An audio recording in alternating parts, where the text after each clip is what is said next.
See, this is what happens when you're live, people. Good morning, everyone. So, what is your competition doing right now to get ahead of you during this changing environment that we're in? How do you meet and connect with these doers as you try to build your business? Today, we're going to do a fireside chat on modern networking. So, Paula Madison, Sierra Power Marketing SF. My continued mission is to introduce you to my fantastic referral partners who will share their expertise and their experience, as well as offer you marketing tips every other week or so. This week, we have Jay McCallister out of the greater Chicago area. CEO of Paragon Tech, director of Frankfurt Chamber of Commerce, board member of Collaboration, hobbyist racer, networker, and connector. Jay, that's a lot. You're doing a lot right now. I love it. Love it. Now, my goal was to put as many things in my description as letters in your last name. So I'm still a well a ways away from it, but hopefully we can I'm keep it at it. cheering for you. I'm cheering for you. So introduce yourself to the audience. Tell us a little bit about yourself and your business. Well, I think first and most importantly, I'm Paula's friend. So that carries a lot of weight in itself. So let's just let that one sit there. Um, that's one of the things that I think is very valuable, and I try to tout whenever I can. My name is Jay McCallister. You are correct. I'm out of the greater Chicago area. Woo, woo, go Bears! And if you don't like the Bears, well, I'm sorry for you. Yeah, I know. I've started a technology consulting firm going into our 8th year of business, so made it over the 5-year hump, the proverbial 5-year hump. So apparently things are going well, and amidst a pandemic. So the way I look at it is that if we were able to weather this storm, there is not much, knock on wood, that could divert us from our focus and our mission of bringing big business technologies down to the small law firm. Love it. I love it. I love it. You know, it's funny because I still speak to people who do not realize that they can get a Jay McCallister to come in and work for them. I'm like, all we do is technology right now. You should not be tackling any of these issues by yourself, and the subject, But let me ask you, let's roll into our big topic today because we're 2 years into a pandemic. I hate using the word, but we're 2 years in. And so the way we run our businesses is very different now. How did you get into networking? Really by necessity. When I started my business, I mean, I've always been, in my adult life, I've always been very fascinated in hearing stories of other individuals, and I'm just I'm a learner. I'm just a big nerd at heart. As a matter of fact, can we use props? I'm gonna use a prop. Do it. I literally keep a periodic table of elements on my desk, just in case someone questions my nerd level. There's a couple fingerprints on there, so you see. I did not say cleanliness was my strong suit, but nerdiness is. And one of the things I'm fascinated in is just human psychology. What really drives people to do the things that they do day in, day out? What excites them? What gets them out of bed? What are they passionate about? And I've always been just a very inquisitive child. My parents hated it because I would talk to people at the grocery store, and I'm like, it's like I remember being at the grocery store with my mom, and there was a gentleman. He had a limp. He had a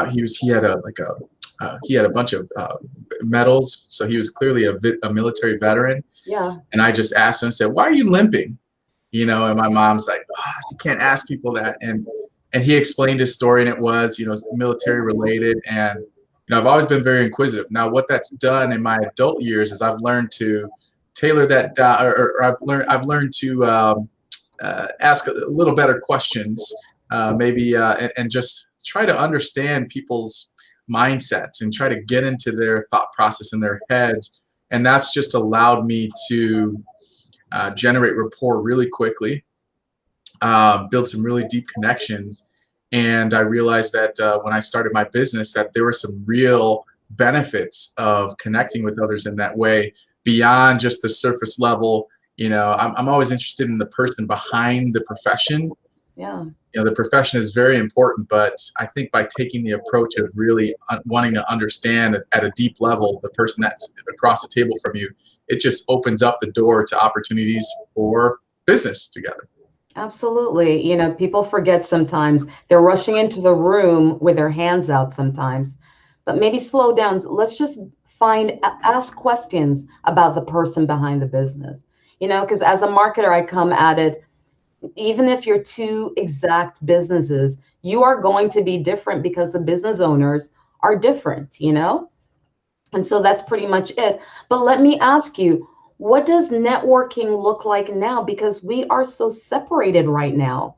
What does it look like now to you? And what have you been doing? Hmm. Well, I would just comment on that by saying, yes, we are separated physically, but it's my belief that those who are excelling are more connected than ever. Yeah. Why? Because now we have the ability to, obviously Zoom is here and it's here to stay. Yeah. Right. So I know we've talked about this in past conversations. If you are not embracing the platform of Zoom or Microsoft Teams, just video conference platforms, you are missing out because there is so much business that's being transacted virtually. I know. Occasions and meetings that typically were an in-person meeting, expos, trade shows, these things are switching to a virtual format. And what the interesting thing is that people are finding that it actually works really well. Yeah. It's kind of my central theme of my 2021 has been this concept of intentionality. Pandemic was, I try to look for, and of course we hate talking about the pandemic, right? We want to talk about better times and I believe those are ahead of us, but I believe we're at the brink of it. But one of the things that the pandemic offered me is an ability to take an intentional pause, reflect internally, and to understand how to protect my time better and where I should be spending my time, and so that I can curate and cultivate connections for others in my network. I love it. And let me ask you another question, because this kind of brings up my other question perfectly. What do you say to those people who say, I'm just not into Zoom? I don't think it works. I'm just not a Zoom person. It's too hard. On and on and on, all of those negations to video conferencing and the various platforms. What's your opinion or your advice? Because we can treat them gently as well. Yeah.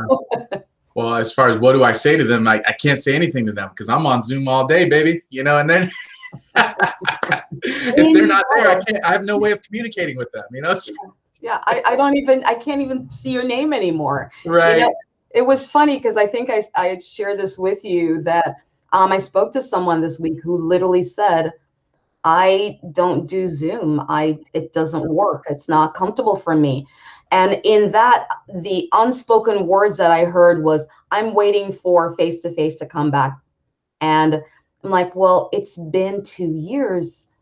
How long are you willing to wait until it comes back?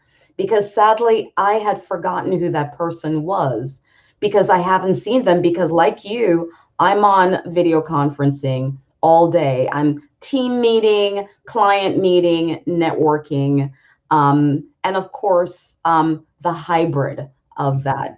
So let me ask you, hybrid, what does that mean to you? Hybrid. Poor execution more often than not.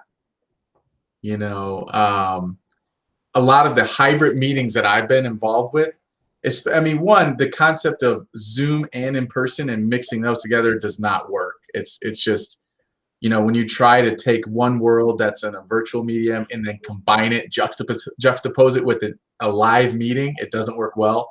But if you're speaking of hybrid in the sense of, a hybrid work schedule where, you spend a certain number of days in a week at home and then you spend the other days in the office. I think that has some real benefits to it. Right now we're seeing that, I operate a small firm. We have about 10 employees internally, and we're finding people that our employees are pretty much as productive as they were in the office at home as they were in the office. We've got right now, we're looking at hiring some folks in Colombia, and we're having conversations with them, and which would be a completely virtual role. And these were things that I would have never thought about before. But again, the pandemic causing us to rethink our strategy and really to reevaluate what's important to our clients at the end of the day. And really what our clients want is a top-notch work product. They want their technology to function properly. And when it doesn't, they want a white glove premium experience. Exactly. A Ritz-Carlton-esque experience where they know when they pick up that phone, they get someone who's able to accurately identify what the issue is and resolve it. And they want to make sure they're using the right technology internally from the get-go. So that's what they're coming to us for. The execution and the behind the scenes is all, that's our problem to deal with internally. And I think that's a big part of how we try to operate as well, which is, we never speak of individual technologies to our clients, at least in initial meetings and prospecting meetings, because at the end of the day, they're all looking for a certain outcome within their businesses, as we all are. And it would not be a wise decision to, to bring into the conversation all of these technical terms and technologies that we are using and we're aware of, but necessarily don't have an implication in that conversation. It's absolutely challenging. I mean, marketing wise, very quickly in the middle of 2020, I realized that for me, a hybrid had to mean a combination of my Zoom efforts and also meeting for coffee, because we were so locked in the individual, the relationships, like you said. But a really important thing happened to me in the whole process. It forced me to start making relationship with people that I truly trusted, because I had to. I'm in a pandemic situation. I'm not going to pretend like it doesn't exist, right? And I needed to trust who I was meeting for coffee. And so it forced me in my virtual meetings to really get to know this person, really dive into some other things besides their service and their product. And I added who they were as well. And I love that, because I was doing it before, but not at this level, and so whoever I did meet with for, hey, let's go for a walk and have a coffee instead of Zooming, let's get some sun on our faces. I truly started diving into that part of what we hear that modern networking should be, which is know, like, and trust. That trust became really a big thing for me. I found that during this period, clients were coming to me, and now they were already, of course, when you're doing structured networking, this happens a lot. My percentage went way up where people were just coming to me and saying, okay, how do we get started? There was no sales pitch. That they had so much trust from the relationship that they had where they were referred to me, that it was a very different thing. So I'm really liking this thing a lot. And again, I can appreciate the people who do not like it. They're not comfortable with it. But like anything, like we said earlier, you got to practice at it, right? Everything went through this. I know there were debates over the horse versus the buggy at one point, television versus movies. There's always been this brand new debate. I mean, when I started working, it was email versus phone calls. It's like, I'm never making emails. It's like, you can fight it, but, embrace it a little, read about it, try it, allow yourself to at least slowly get in there just a bit, Yeah, I mean, you don't want to find yourself in that position where you're saying, oh, I don't believe in smartphones, because I mean, imagine people did, and people still do, but imagine what it would be like to navigate through this world and not have your calendar right there at your fingertips, and the ability to set reminders for the other person who's going to be attending your meeting, or to take photos of impromptu. You carry around a digital camera with you, right? Adding extra bulk. Or to be able to navigate with GPS. I mean, there's so many. LinkedIn, how do we connect with people outside of our immediate sphere of influence? There's so many capabilities that we're afforded by leveraging the technology and not fighting it. It would just be terrible to be in that position. But again, it's, Zoom, I would challenge those who don't accept Zoom or video conferencing. I would challenge those people to really reflect on where they're at now and where they want to be. I mean, a comment that I've heard quite often is that, oh, Zoom doesn't work. You can't build relationships over Zoom that are deep and highly effective. And I totally agree with that. I'm sorry, I totally disagree with that. Why is that? I mean, one of the arguments that I've heard for why Zoom doesn't work is, oh, we all need to eat at one point in the day. Having a meal with someone and bonding over a meal is one of the best ways to build rapport. And I agree that used to be. That's used to But be. now that we have technology, I mean, I've had phenomenal meetings on Zoom where I've been able to talk with someone about their interests and their hobbies, and they've actually been able to screen share videos. I know, Paula, recently you just did some skydiving. Imagine, right? We won't put down your mother. Some ugly face involved. It's like, I did it though. Yeah. But imagine, a meeting where you're telling me about your skydiving experience, and if we're having lunch, all you can do is tell me. But I can share the video, which is true, right? You can share a screen. You can show me. Okay, this is the spot where we were. It just opens up a whole new set of opportunities for us to be able to connect organically. And I think that's the big thing. As long as you're intentional about how you're connecting, it is work. And I know you touched on that earlier. It's work, making a Zoom call work. Maybe bringing an agenda to the meeting, or just, and you really need to try to find out whatever you can about that person that's going to allow you to create that connection, and be really, ask some great questions, find common interest. Well, let's work in, because I think people need to hear the term Zoom fatigue. And let's roll into some, because I know that you have some solutions that you've been working for yourself and for your team, and that you've been offering to others as well. I was, sharing with you that a productivity item that I heard this morning as well.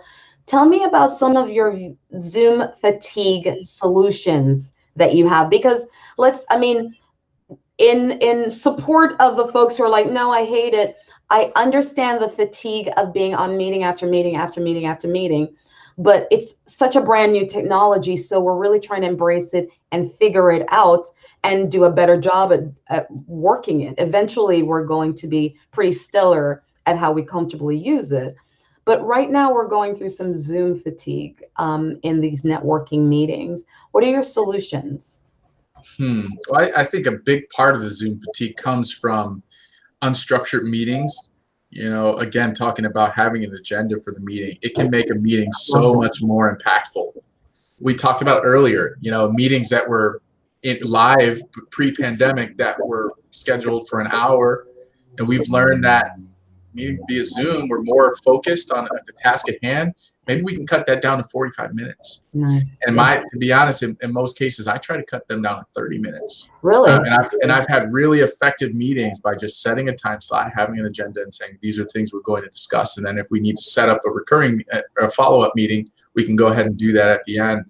But I think a big part of, escaping from the Zoom fatigue is just, one, we just have to get over it. That's step one. This is here and it's here to stay. But one of the things I do to make sure that I get the most. Is that scientific, by the way, Jay? I just want to check. Oh, absolutely. It's been peer reviewed. Yeah, we got top-notch people who helped us to figure that one out. And it's one of the things that I think is just really important. But you have to make sure that to get the most out of the Zoom meeting, I really think since we are meeting on just this little one-by-one box on our screen, we need to really bring the human element back into the meeting. I think that's why the Zoom fatigue happens. So I actually have a series of questions that I will ask on a Zoom meeting. What are your questions? Because I have 3 that I stole from someone else, by the way. Really? I want to hear. Okay, you got to share those as well. Real quick, off the top. What I do is I always ask someone, what was the highlight of their day or the highlight of their week? And then I follow it up with what was the low light, or what did you not like so much about this week? Oh, wow. Because, you focus more on that person. It's not, a lot of times they may talk about something that happened in their profession, but we're asking them a question. We're pulling information from them about who they are as a person. And people typically tend to open up, and then they'll have a follow-up question for you, which is in the same vein. You know, we're really trying to understand each other from a human perspective and not necessarily just from our professional work product that we provide. And I think that's a big part of making these Zoom calls a lot more effective, is just focusing on the person. I mean, if you think about the last 10 referrals that you've given, I would probably say received as well. I would imagine most of them were probably from people that really liked you as a person. Yeah. And some of those, I would even imagine, I would take the gamble that they may not even necessarily have been aware of the actual quality of the work you do, but they knew that you're a person of integrity who would see that project through the finish line, and they liked you as a person. So they said, you know what, I'm going to go ahead and grant this opportunity to you and connect you with one of my clients. Absolutely. And that's been very, very true as well. So those are your two. Is there like a third one you said? Yeah, you put any other question in there about the human element. So, for example, I like to ask people what interests them as far as, you know, things outside of work. Let's kind of incorporate some of that human element. I was talking to a fractional CFO services owner, the owner of a fractional CFO company. I think I know who that is. You may know him, yeah. And I won't name his name, Larry Chester, but he's the. We're gonna have to send it to him, by the way. So absolutely, he may be here already. He seems to be everywhere. You know, he's everywhere. The only person that's more places than him is the guy up there. And I know, right? So, you know, so I'm talking to Larry, and I found out that he's a big fan of cars and automobiles. So I asked him if he had taken his car to the racetrack ever. He drives a Porsche. And I found out that he had, and we wound up connecting on that. And I think 3 weeks later, we found ourselves at the racetrack. This is how we networked. So I think it's a big part of it is just organically, you know, curating things that you're both interested in, targeting your questions towards that. Obviously, we need to get work done as well, but I find it so much more enjoyable and impactful when you know the person behind the profession. But, you know, can I tell you though, business gets worked in, it gets intermingled into the conversation. It doesn't have to be this hard line like ba, ba, ba, ba, ba. I'm, by the way, openly going to say right now on social media that I will be stealing those 2 questions and putting them on top of my 3 questions. Like they're mine. It's going to be like ownership, you know. I don't know if there's a copywriting issue or anything like that, but my 3 questions actually comes from the Sam Lee, who's part of Provisors as well, part of BNI as well, avid networker. He has 3 questions that I really love. The first one is, because he's like, I want to go straight to them. Who do you give to? What professions do you give to? Like, he doesn't even want to hear anything about like your business. For me, and he didn't say it to me, but for me, that question says, are you even a giver? Do you even know who that is? You know, is that a surprise to you that someone would even ask you that, you know? And so that question really stuck in my head, but which professions do you actively give to? And then on the reverse, which professions actively gives to you? And then the last one is, tell me about your business, like, you know, and the clients and who you're looking for. Because really, he's like, by the time you're done, I could actually have gone through my phone and go, oh, maybe you want to meet another IT company. Maybe you want to meet another, can I introduce you to someone? Because you've already told me about those professions just to start off. So at least I can have you start a conversation with a possibility. And then at the bottom is for him to really get to know you deeper. But I think I'm definitely going to be stealing the 2 as well and tie that in, because, you know, your girl is Jamaican. And we want to just, if you ever go to Jamaica, we talk, we want to find out about you. It's not about a time thing. You know, it could be 2 hours later and we're like, you know, while we're out here, let's go get some food. You know? Absolutely. And you know, what the powerful thing about that question, especially the ones where, you know, what has bothered you this week, or what did you not like about this week? A lot of time the answer to that question winds up generating an opportunity for someone else in your network, because it's one of the challenges that they're not adept at handling on their own, or maybe don't want to handle on their own. Oh, you know, my week has been terrible. I just started work and I came to the office. You know, our whole HVAC system was down. You know, it was just so hot in here. Our AC's not working. Our guy couldn't come out, you know, blah, blah, blah. And then now I have the ability to say, well, hey, you know, I know I know a a guy. really great HVAC guy right in your area, and maybe it makes sense to make an introduction to you if you don't have one that's actively able to support you right now. So you're Absolutely. able to, that's one of the things that I use actively in order to really find out what challenges people are facing outside of my profession. And now I'm looked at more positively because now I'm a partner.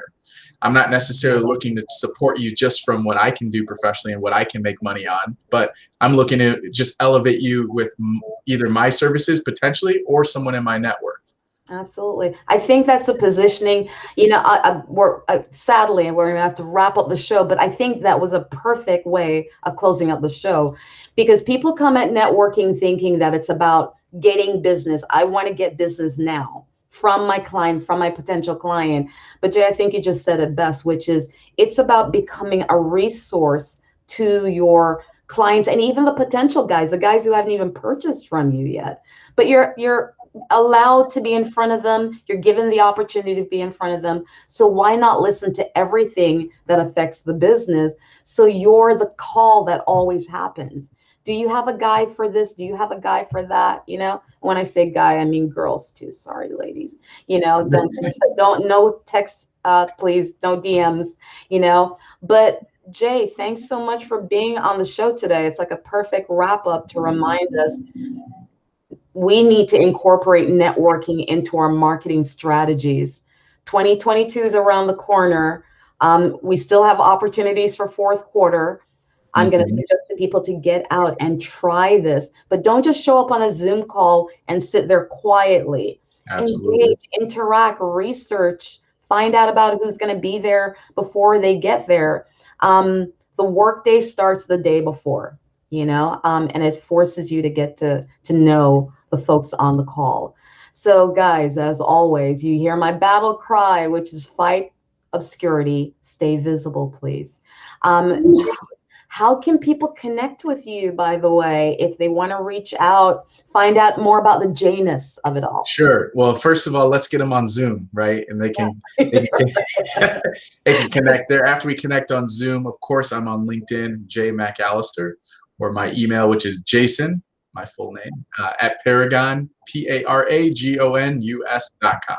Nice. That's where you can find me. Fantastic. And if you guys, of course, are looking for any marketing information, please also connect with me through social media, but reach out at powermarketingsf.com. We're on 10 a.m. every Thursday. We're committed on Facebook. We share on LinkedIn. We're on YouTube with these videos as well. Viewers, you continue to amaze me. Thank you so much for sharing so much. Our largest post, which was at the beginning of the pandemic, is near 10,000 views because of you, and I appreciate every single one of you. Jay, thanks for being on the show today. And I have to obligate you to do this to your viewership, and they'll thank me later. You have to tell them the story. Maybe not in this one, but in a future episode, you have to tell them the story that really demonstrates to me your marketing prowess, which is how you started your first nightclub. End it there. Of course, I'd love if people who actually got into the nightclub sees it like, oh, she's faking all this time, Right, and you'll have to find out. I know. On 10 at 10. It's on 10 at 10. Thank you so much, Jay. Take care. Bye, guys. As always, keep moving forward.